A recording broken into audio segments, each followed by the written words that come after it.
שלום שלום, מפעל הפיס יקרים.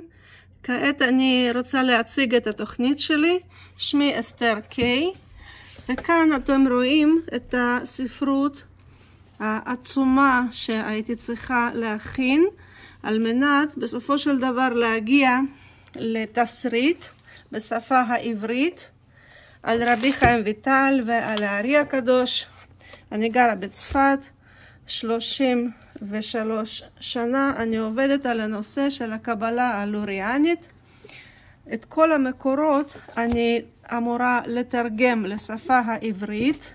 יש צוות שעוזר לי, עריכה לשונית, הכנה מקצועית לכתיבת התסריט, והתסריט בעברית מהווה בעצם מימוש של החזון בין עשרות שנים, שיצא סרט, יותר נכון לומר סדרה של 12 חלקים, אשר מקיף את כל חייו של הארי הקדוש ותלמידו המובהק רבי חיים ויטל.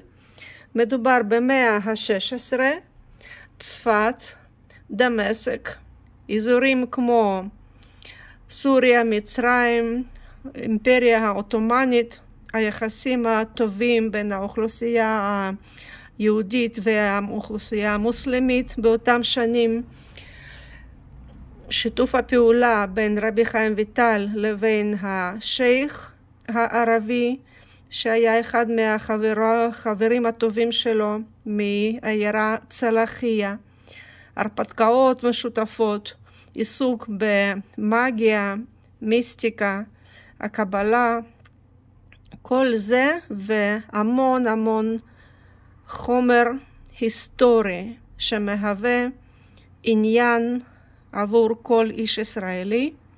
כל זה בסדרה שכעת אני מכינה, ולשם כך אני צריכה תקציב ועזרה ממכם.